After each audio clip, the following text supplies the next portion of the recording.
ตี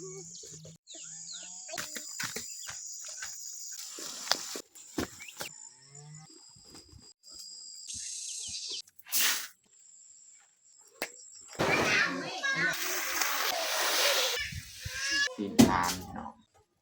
ส่วนเบื้อง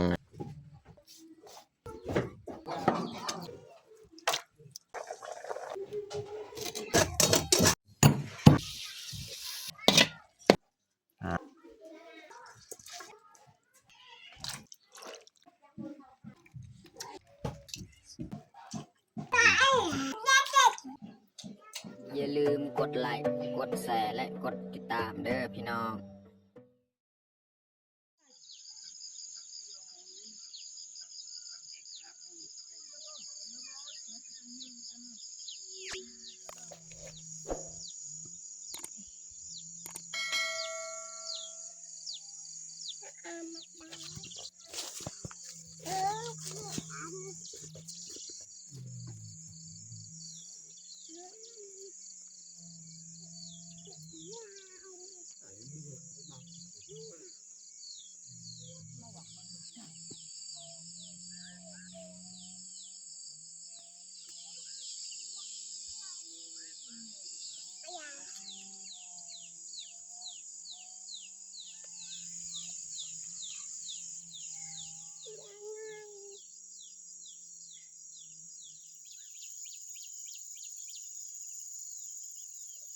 ครับสบายดีแล้วก็สวัสดีเบิร์ดสู่ผู้สู่คนเนาะยินดีตอนรับเข้าสู่สองบ่าวยืง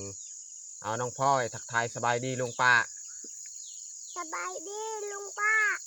โหแนมทั้งกล้องนี่อย่าแต้มอ่านกันสบายดีลุงป้าสบายดีลุงป้ามื้อนี้มาเสียหญ้ามักนัดส่วนมักนัดเต็มเอาน้องมุกดาทักทายสบายดี FC สบายดี FC ทุกคนมื้อนี้ค่อยกะพาพัวพาลูกเข้าไปเสียหญ้าสวนมักนัดนี่แหละส่วนมักนัดที่เฮาเสียมื้อนั้นยังบ่ทันแล้วนี่น้อยนึงก็บ่โดนดอกเฮาเสียนี่ยังน้อยนึงหลังจากเฮาเสียนี่แล้วเฮาก็สิไปลกมันเนาะมันเบิดแล้วมื้อวานก็บ่ได้เลี้ยงเป็ดเลี้ยงไก่เพราะว่ามันเบิดบ่ทันได้ไปลกไปขุดมันก็เลยมื้อนี้นี่สิไปลกมันแล้วก็เสียหญ้าส่วนมักนัดนี่ให้มันแล้วเลยนะโอเคไม่แต่ทุกคนติดตามเบิ่งติดตามชมกับพวกเฮาได้ยาวๆเลยนี่แมนบอลแล้วแหละเมียเสียมื้อนั้นบัดเฮาเสียแล้วนี่ก็มวนดีพี่น้องงามเฮาเบิ่งเนาะนี่ทั้งเทิงนี่บ่หลายดอกนี่เฮาเสียนี่แล้วก็สิขึ้นไปลกมันอยู่เทิงเฮาสิเริ่มเสียเลยเนาะ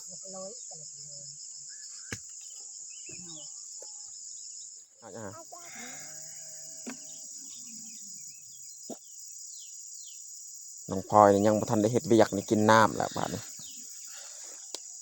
เมื่อยย่างมา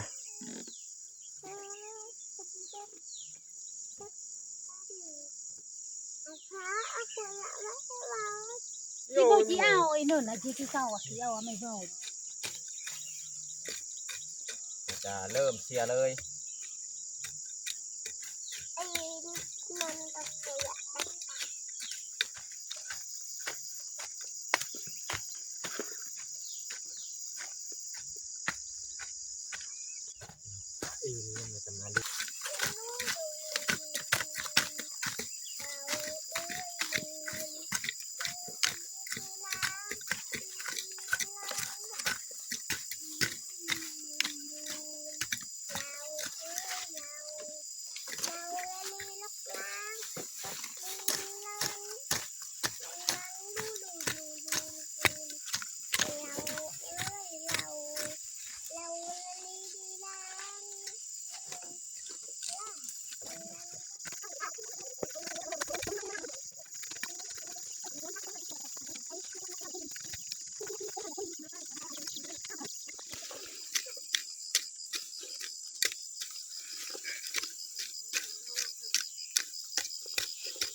อนนี้ก็สิแล้วแหละนี่หน่อยหนึง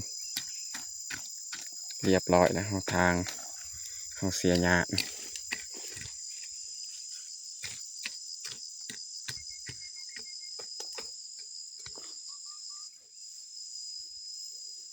น้องพลอยนี่นั่งเบิ่งเขาเสียหญ้าเขาบอกบ่ไปเมื่อกี้นี่น้องพลอยนี่บ่ยอมให้อยู่บ้านสบายนี่บ่ยอมอยู่อยากเข้าป่าตลอดเข้าสวนตลอดน้องพลอยตอนนี้ก็เรียบร้อยเขาเสียหญ้าสวนมักนัดเนาะแล้วเขาสีเกียมขึ้นไปลกมันอยู่เทิงหันเนาะนี่ส่วนของเขากับประมาณนี้แหละส่วนมักนัดไปเขาสีขึ้นไปลกมันบัดนี้น้องพลอยอยู่นี่แหละบ่ขึ้นมันหกอยู่เทิงหัน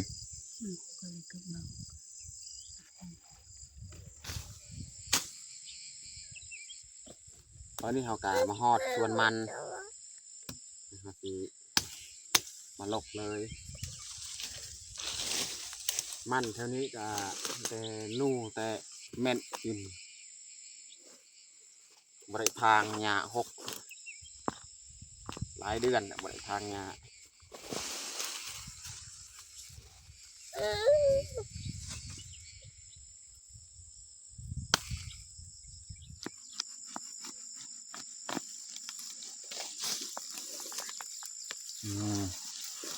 บกได้มันเนาะ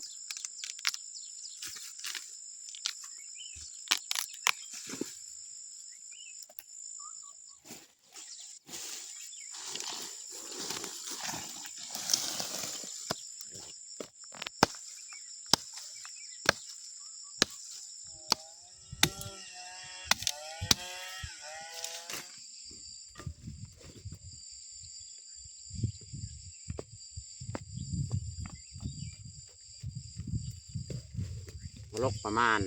4 ต้น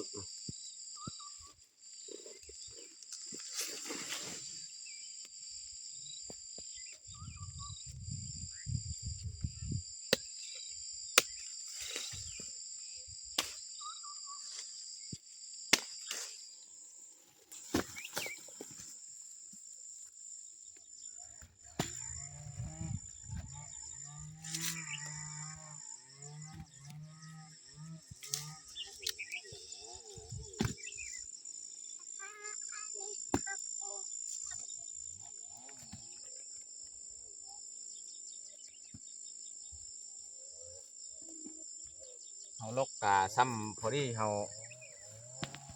เอามาเกลือเป็ดเกลือไก่หรือว่าเขาพูดผสมกับข้าวกินนี่แหละฮัดแมนเสียงดังคนเลื่อยไม้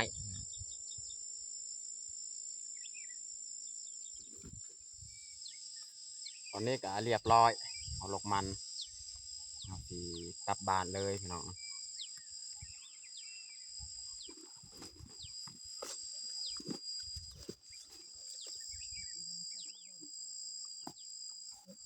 เอายางกลับบ้านเลยพี่น้อง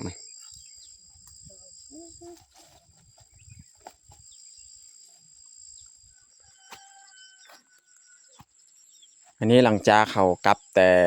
ไปลกมันไปเสียหญ้าส่วนมักนัดแล้วเขาก็สีเข้าไปเอาข้าวเปลือกนี่จากเราเอามาตากพอมื้อนี้นี่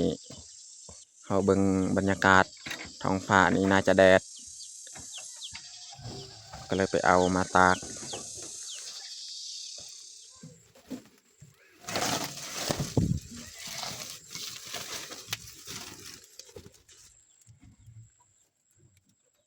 เขาก็สิเบิดแล้วพี่น้องเอ้ยนี่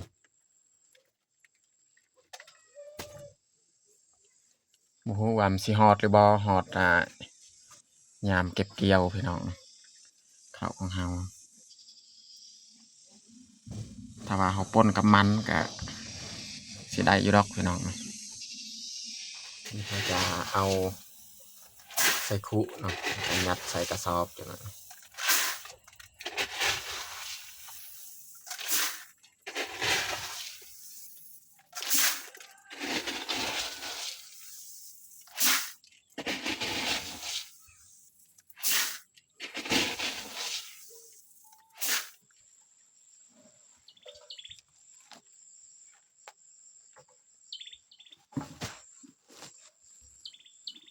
อนนี้ก็เรียบร้อย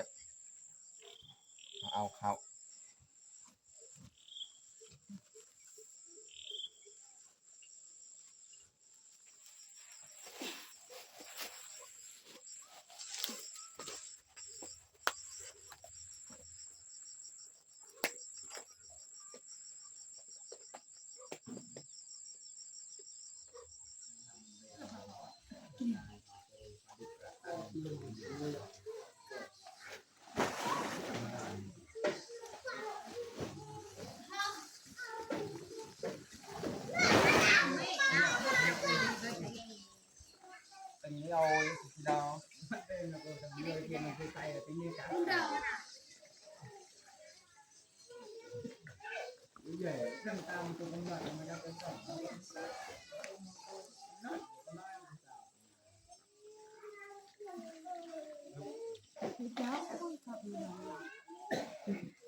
ตอนนี้ก็เรียบร้อยพี่น้องเนาะเอาตากไว้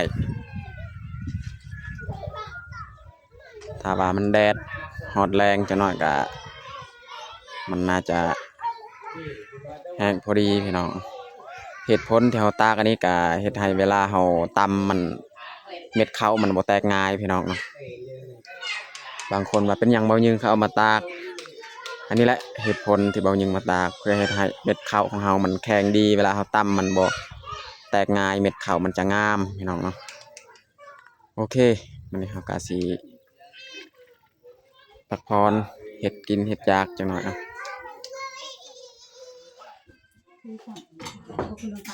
ตอนนี้เราก็สิมาเฮ็ดอาหารเที่ยงพี่น้องเนาะมื้อนี้เรามีซีนหากินยากพี่น้องนี่ซีนทานพี่น้องโลนึงเราซื้อซีนทานเราสิมาเฮ็ดก้อยเนาะสำหรับอาหารเที่ยงมื้อนี้เนาะ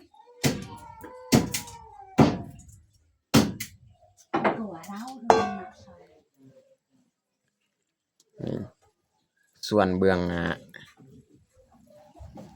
แคนนี่เขาเอานี่ทั้งกระดูกนำนั่นนี่กระดูกเป็นยังเขาเอิ้นนี่บอนแคนนี่โลนึงแหละสดใหม่ๆเขาเจ้าใดเนาะก็ไปขอซื้อโลนึงนี่แม่น60,000 กีบพี่น้องหากินยากและซีนแบบนี้พี่น้อง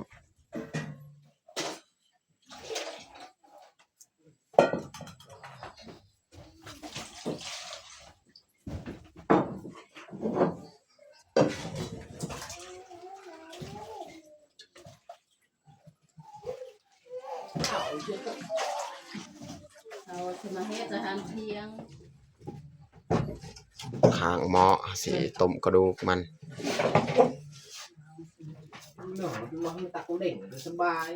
หลอกนั่งพี่น้องนั่งกระดูกมันสีต้มเอาแต่เนื้อมาเฮ็ดก้อยพี่น้อง ต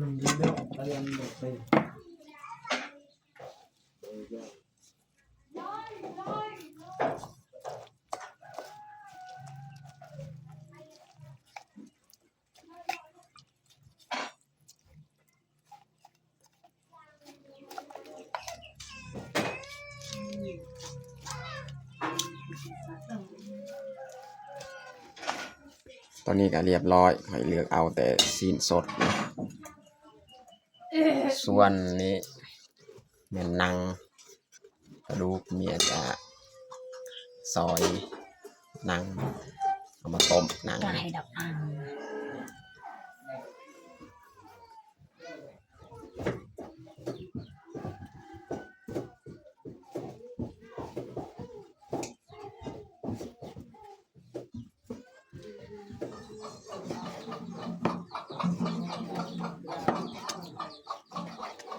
จะหั่นกะประมาณนี้แหละแล้วจึงเอามาคั่วจังหน่อยนะ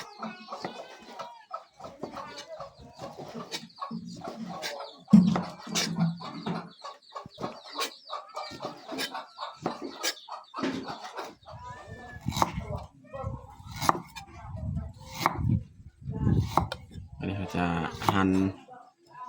ขิงให้น้อง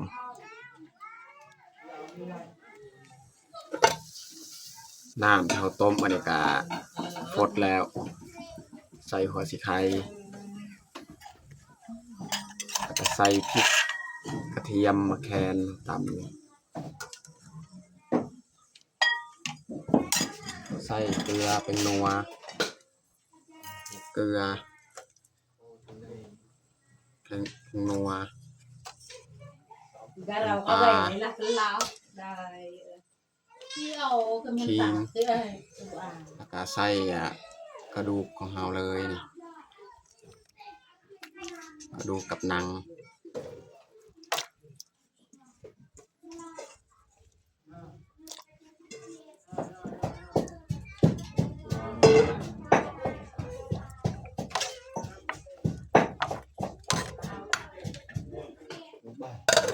อีกแล้ว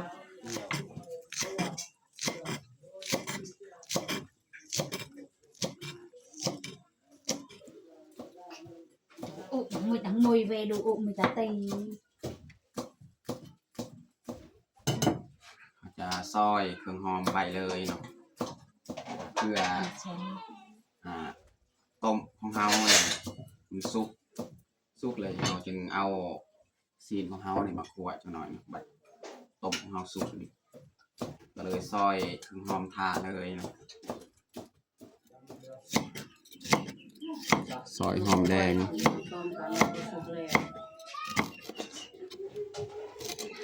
ซอยเผ็ดดิบ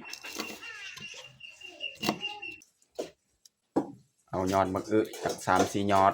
มาต้มใส่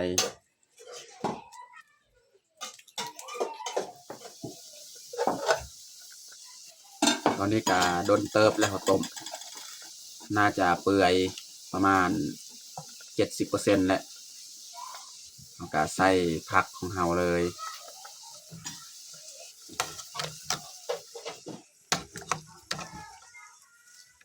เพราะว่าซีนอันนี้ค่อนข้างจะเปื่อยใบพี่น้องเนาะ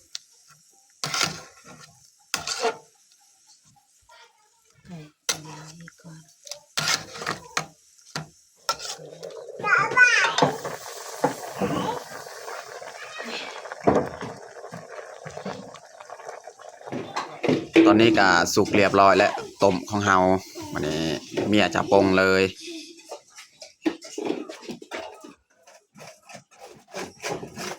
วันนี้เขาจะคั่วเขาคั่วอีกหลังจากเขาปรุงแกงของเฮาเมื่อกี้เนาะ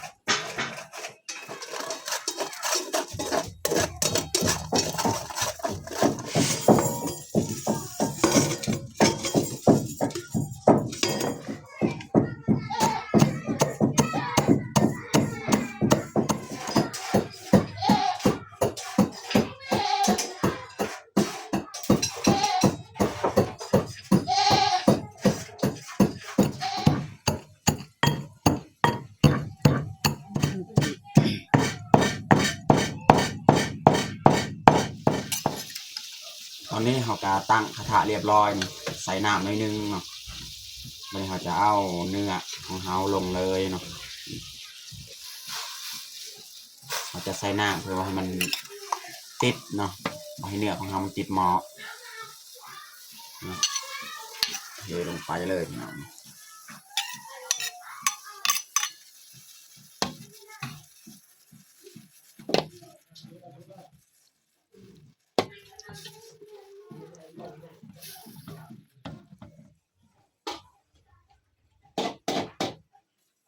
อันนี้เขาจะปรุงเลยเกลือเป็นนัวเนี่ยมันปรุงก่อนเนาะใส่เกลือนี่ปรุงนัวแล้วก็ใส่น้ำปลา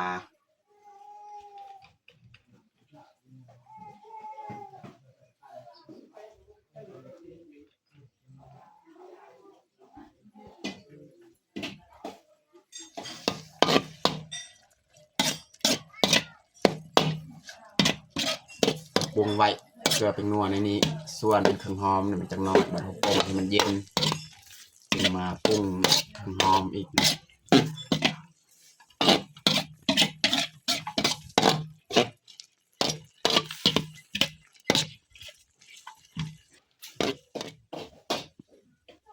ตอนนี้ก็น่าจะได้แล้วเนาะสำนี้อันนี้เขาก็หายใส่ซามเลยให้มันเย็นพี่น้องเนาะเพราะว่าเขาสิใส่เครื่องหอมเนี่ยต้องให้เนื้อของเขามันเย็นเนาะ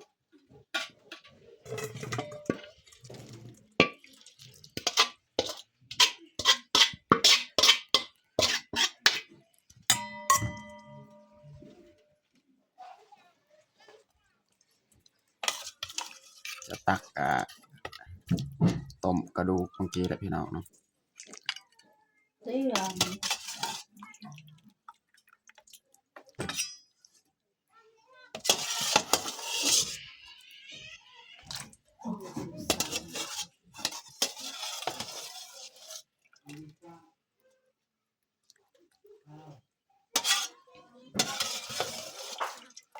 ทน้ำใส่บาดนี้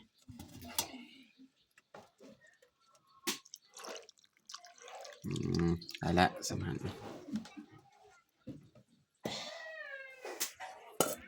เรียบร้อยพี่น้องเนาะต้มกระดูกของเราตอนนี้ก็เรียบร้อยเราเตรียมเครื่องปรุงของเราพี่น้องเนาะซีนของเราก็เย็นแล้วตักไว้บัดนี้เราสิเริ่มปรุงเลยเอาใส่มะพริกพงพี่น้องใส่ข้าวคั่วใส่ประมาณนั้นแหละจังหน่อยจึงใส่ไม้ถ้าว่าบ่พอใส่พริกดิบผสมก่อนใส่หอมแดงก็ได้ใส่ก่อนหอมแดงส่วนเกลือเป็นนัวยังเขาก็ใส่ไปแล้วเมื่อกี้แหละส่วนเขาคั่วเขาผัดเมื่อกี้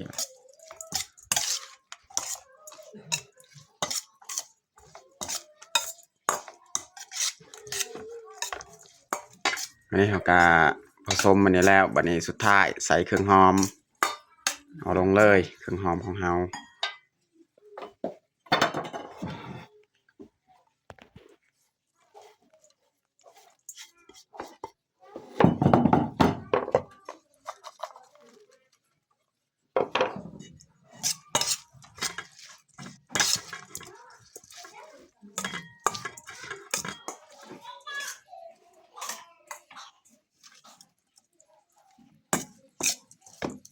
เรียบร้อยเอาใส่เครื่องหอมสุดท้ายบีบใส่มะนาวพี่น้องเนาะ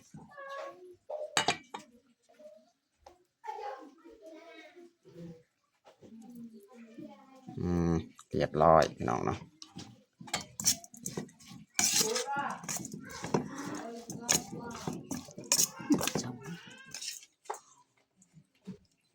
เรียบร้อยแล้วก่อยของเราเอาซีมเบิ้งว่าอีหยังบ่พอจึงเติมใหม่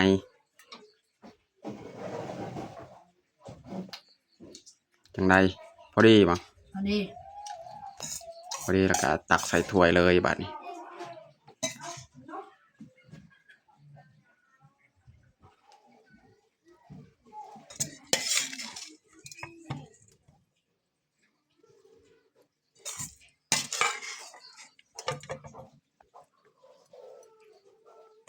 หอมๆพี่น้องเนาะ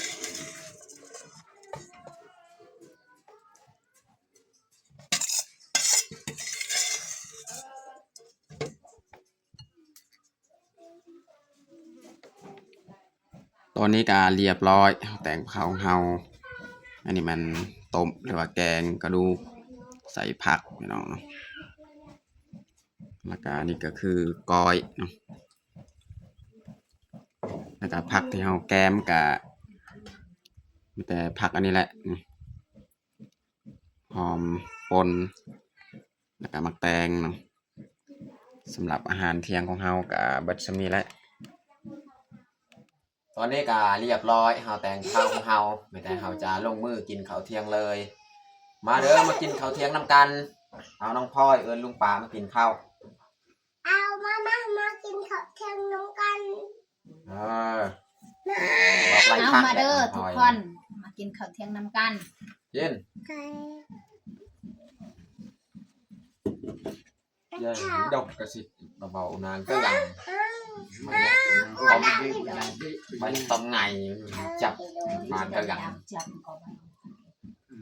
นอกดูนอกเปล่าใส่ ไม่อยากให้เอง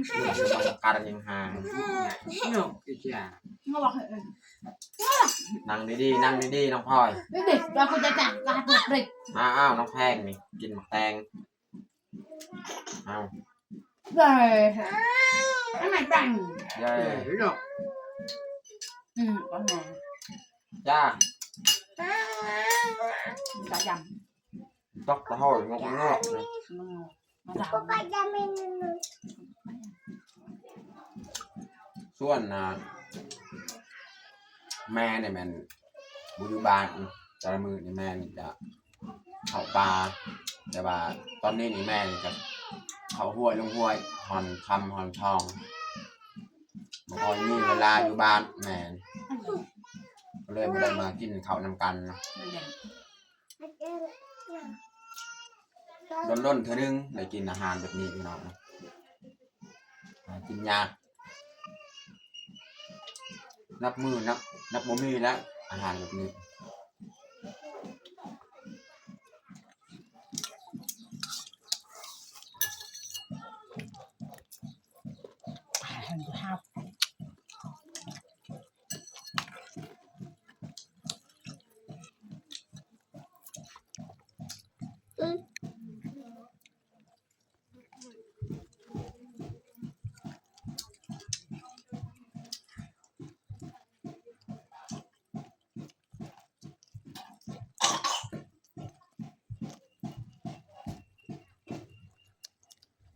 ตัวจัง